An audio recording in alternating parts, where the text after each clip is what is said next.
My mother's diamond bracelet snapped mid-toast, scattering jewels across the white tablecloth just as everyone burst into laughter.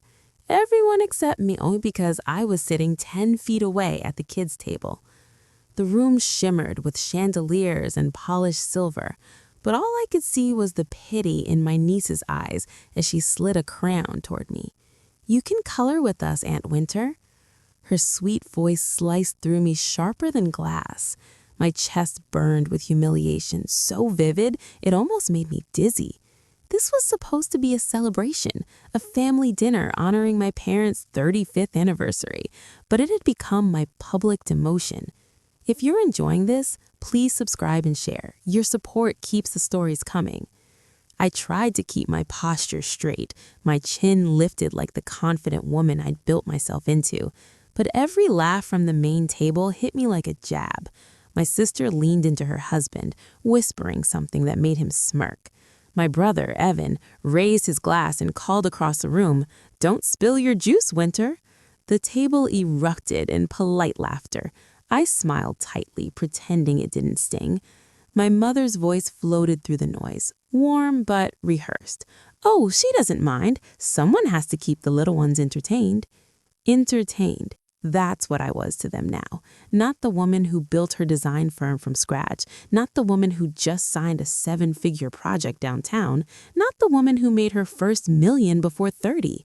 No, I was just the unmarried daughter who didn't fit into their glossy family portrait.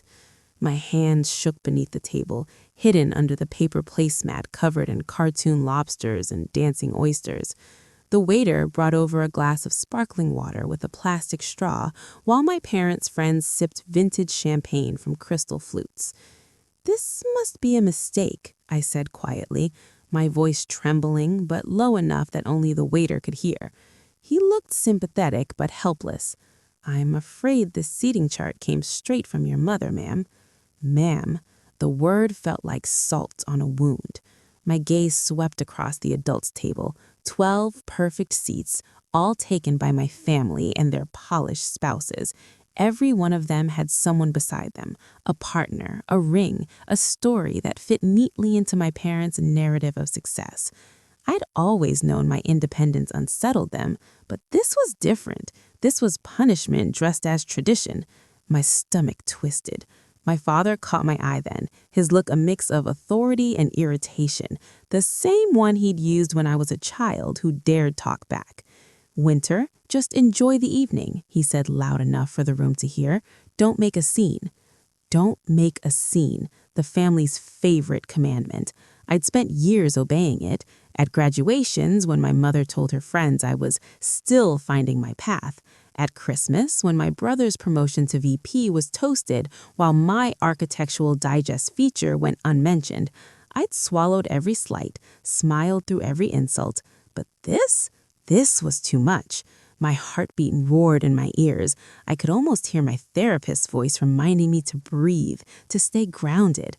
I looked at the chandelier above, the prisms scattering light across the room, and thought, isn't it strange how something can look beautiful while blinding you?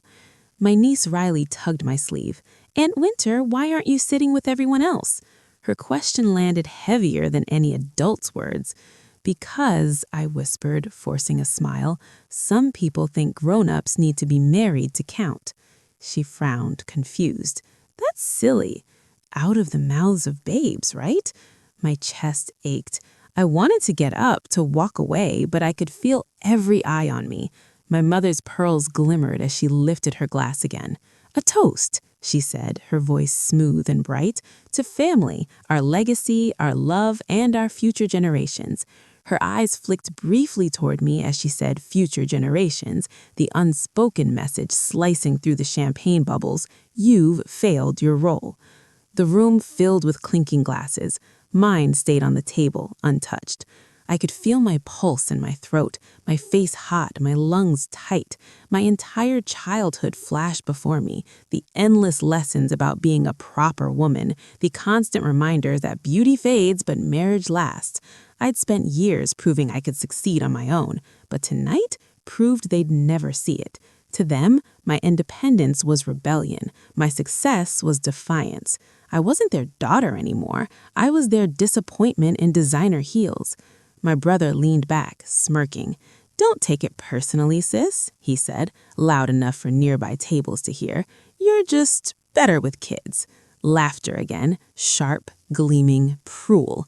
I felt my grip on the silverware tighten. My heart screamed to defend myself, to throw every accomplishment in their faces.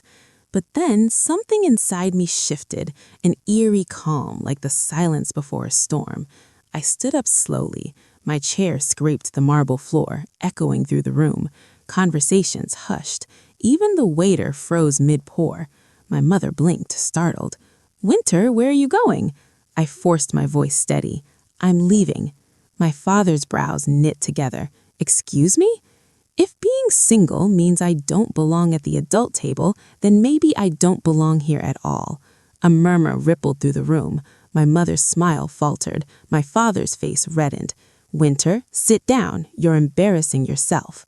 I met his gaze evenly. "No," I said. "I'm done embarrassing myself for you."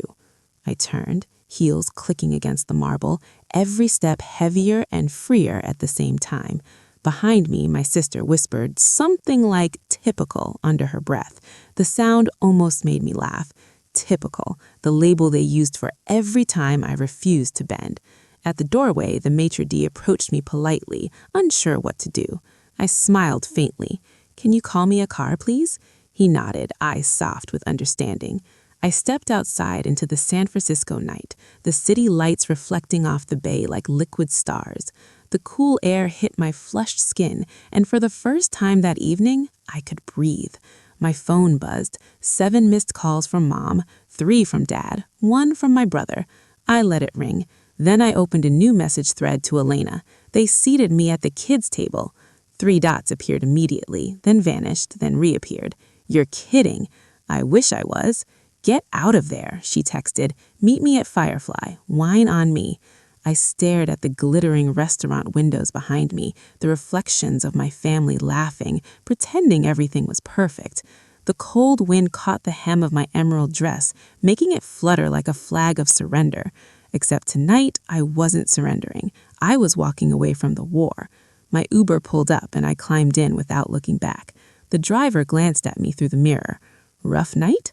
"Redefining," I said quietly. By the time we reached Firefly, my phone had 42 unread messages.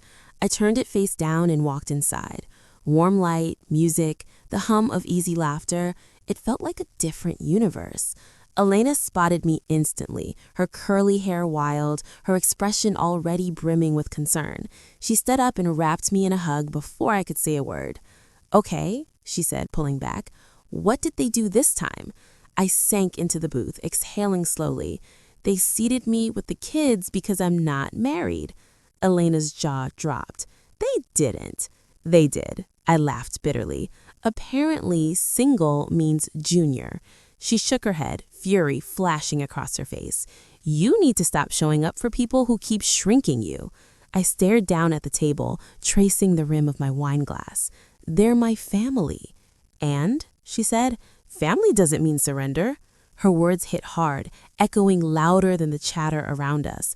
I sipped my wine, the taste sharp and grounding. "It's not even about the table," I said finally. "It's what it represents. No matter what I do, it's never enough. The business, the awards, the success, none of it counts because I'm still single." Elena leaned in. "Then stop trying to prove you're enough to people who already decided you're not." The simplicity of it pierced me. I'd spent years decorating my life, crafting perfection, hoping they'd finally see it. But maybe I didn't need them to. Maybe I just needed to see myself clearly. My phone buzzed again. "Mom, you embarrassed us. Call immediately." "Dad, we'll discuss this tomorrow." "Evan, grow up." I stared at the messages, then powered the phone off. "You're shaking," Elena said softly. "I'm furious," I admitted, but underneath that, I hesitated. "I feel lighter." She smiled. "That's what freedom feels like." I wanted to believe her, but deep down, I knew this wasn't over. My parents wouldn't let it go. They never did. And I'd just committed the ultimate family sin, defying them in public. The storm wasn't coming. It had already begun. The morning sunlight slipped through my blinds like thin ribbons of gold, cutting through the remnants of sleep and the dull ache behind my eyes.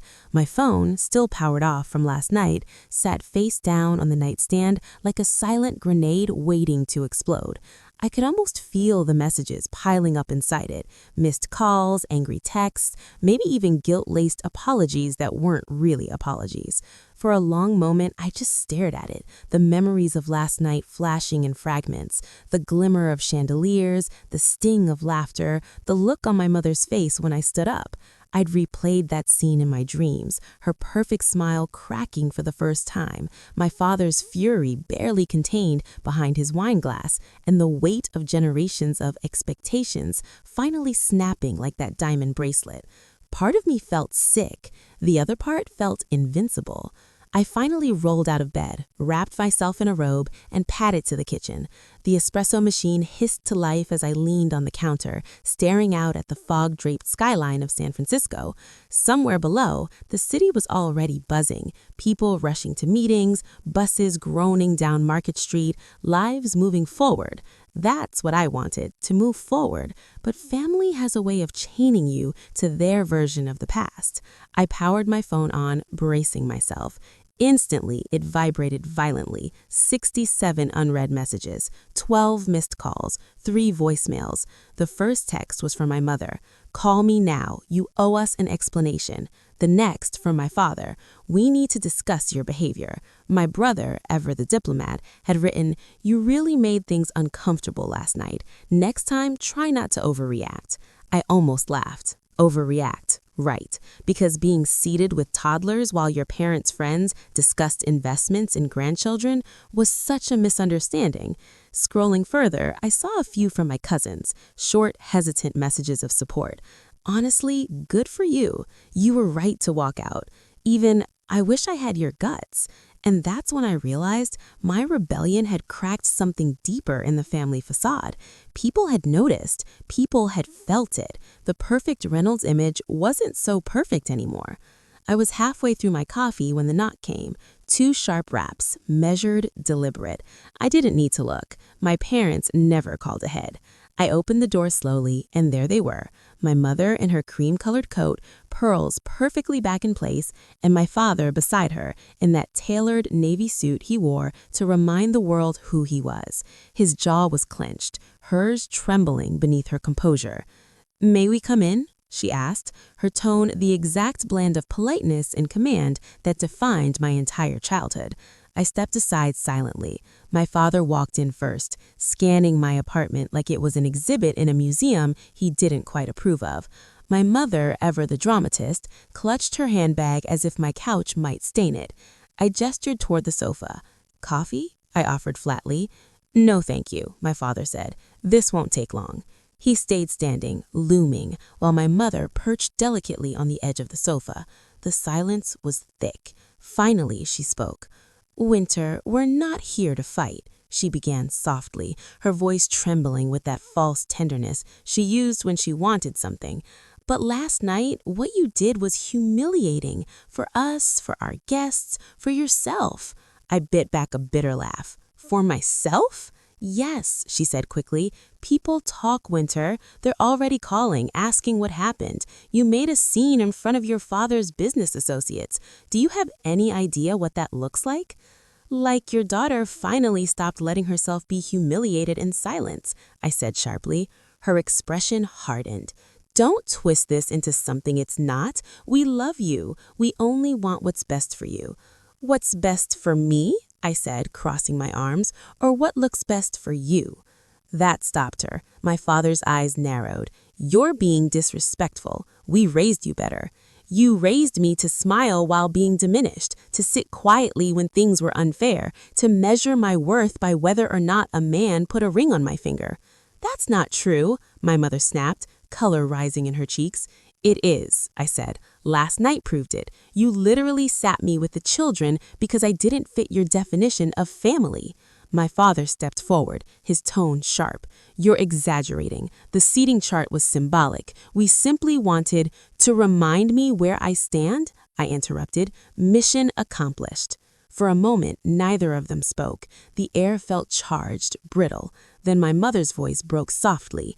"You've become so cynical, Winter. You used to be sweet. You used to be grateful."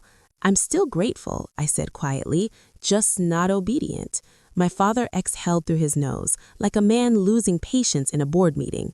"We're done discussing this. You will apologize to the family."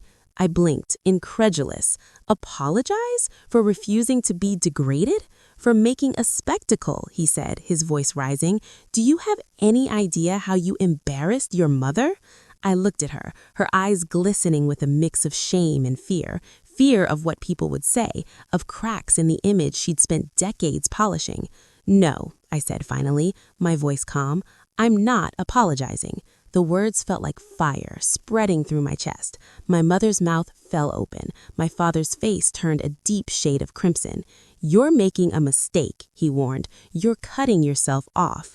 "Maybe that's what needs to happen," I said, "because belonging means shrinking.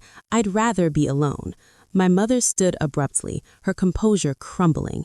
"We're done here," she whispered, gathering her purse. "Call us when you're ready to behave like family." I followed them to the door, my heart pounding. "Family?" I said softly. "Family shouldn't make you feel small." They didn't turn back. The door closed behind them with a finality that echoed through the apartment. For a long moment, I just stood there, staring at the space where they'd been. My hands trembled, but not from regret, from release. I should have felt devastated. Instead, I felt liberated. Hours later, I found myself sitting on the balcony, the city sprawling below like a living map of choices and chances. My phone buzzed again, this time a message from my assistant. "The Parker Project investors confirmed. They want you to lead design personally. It's official, you're in." I smiled faintly. The timing felt poetic. As one door slammed behind me, another opened wider than ever. I texted Elena.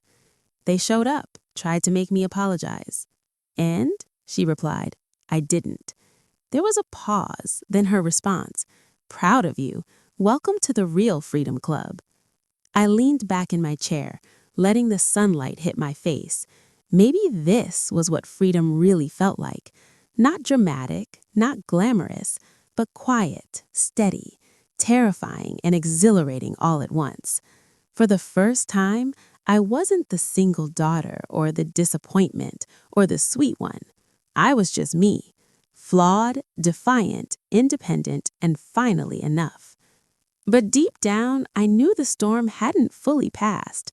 My parents were proud people, and pride doesn't heal easily. There would be whispers, family politics, maybe even exclusion from the next gathering. But that was okay, because I'd already learned something last night that they never could. Being alone at your own table is still better than sitting at one where you're not respected. The world outside shimmered with new possibility, and as I watched the sun dip behind the skyline, I whispered to myself, a promise, a declaration, a rebirth. I'm done waiting for a seat at their table. I'll build my own. By the time the first snow of December blanketed the city, I'd convinced myself that I didn't care about family dinners anymore, that I was past the point of hoping they'd see me differently. But healing isn't a straight line. It's a messy, uneven climb, full of echoes that catch you off guard. Like the night I opened my email and saw an invitation from my mother titled, "Christmas Eve Dinner, Formal Attire." The words felt like both a challenge and a test. I stared at the message for minutes, my heart heavy but curious. After everything that had happened, the humiliation, the arguments, the distance, were they really asking me back into their world? Part of me wanted to delete it. Another part wanted to walk in there and show them exactly who I had become. That second part won. I typed a short reply. "I'll be there." No emojis, no warmth, just a decision. And in that single sentence, I could almost feel my younger self exhale, the version of me who once believed love had to be earned through compliance. She was finally learning that love without respect isn't love at all. If you're enjoying this, please subscribe and share. Your support keeps the stories coming. The restaurant my parents chose was the kind of place that charged for water refills and whispered wealth in every corner. Chandeliers shimmered above polished tables, violins played somewhere in the background, and the air smelled faintly of truffle oil and champagne. As I walked in, wearing a deep emerald dress that draped like confidence, I caught sight of my reflection in the glass doors, a woman who had finally learned how to take up space. My heart pounded, but it wasn't fear this time, it was power.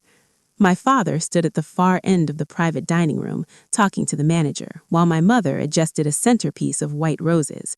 My brother and his wife were laughing at something, perfectly in sync, and my sister Camille waved awkwardly when she saw me. There was no kids' table this time, just one long table with elegant name cards, and for the first time, mine was not at the far end. It was right in the center, beside my Aunt Lorraine. I caught her wink as I sat down. "Good," she whispered. "They're finally learning where you belong." Dinner began smoothly enough, though the air felt stiff, like everyone was waiting for something to happen. My mother complimented my dress, my father asked about my studio, and my brother made a few harmless jokes.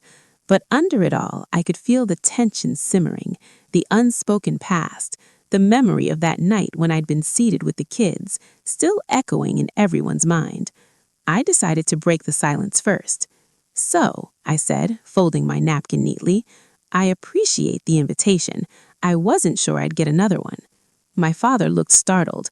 My mother's hand froze mid-air, and Camille stifled a nervous laugh. "Winter, we all make mistakes," my mother began carefully. "Do we?" Because I remember exactly where I was seated last time. Her lips parted, but before she could respond, my father cleared his throat. "That's all in the past," he said firmly. "We've moved on." "Maybe you have," I said, my voice steady, "but I think we should talk about how easily you all made me small." There it was, the sentence that tilted the whole table's energy.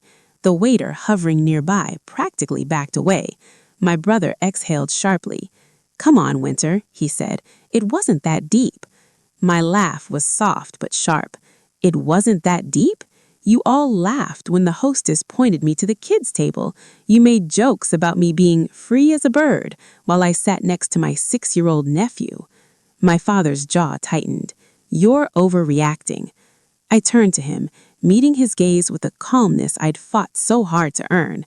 "I'm reacting exactly as much as I should have that night, but I was too embarrassed to do it then." Silence stretched thin between us. The clinking of cutlery from nearby tables seemed distant, almost cinematic. My mother looked away, her fingers trembling slightly as she reached for her glass. For the first time, I didn't fill the silence with apologies. I let it breathe.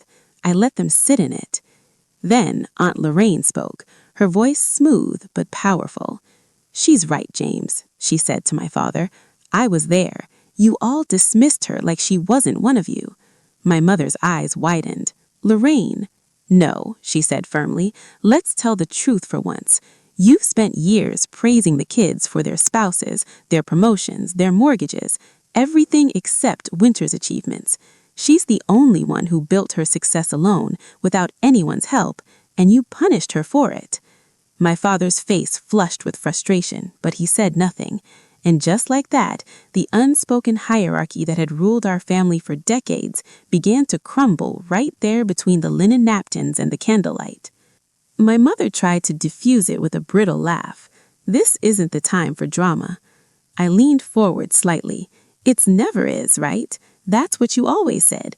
Don't make things awkward, Winter. Don't take things personally." But all those little dismissals, those jokes, those seating choices, those comments, they built a wall between us. And tonight, I just need to know if you actually see me now. For once, my father didn't argue. He looked at me, really looked, his expression conflicted.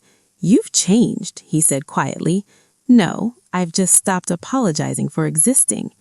The rest of dinner unfolded in uneasy waves, moments of tension breaking into fragile attempts at normal conversation. But the air had shifted. My brother and sister spoke to me differently, with a kind of cautious respect that hadn't been there before. My mother stayed quiet, lost in thought, while my father seemed almost subdued. When dessert arrived, Aunt Lorraine raised her glass. To Winter, for teaching us what self-respect looks like. I felt heat rise to my face, not from embarrassment, but from pride. It wasn't validation I needed, it was recognition, and I finally had it. After dinner, as everyone gathered their coats, my father pulled me aside near the entrance.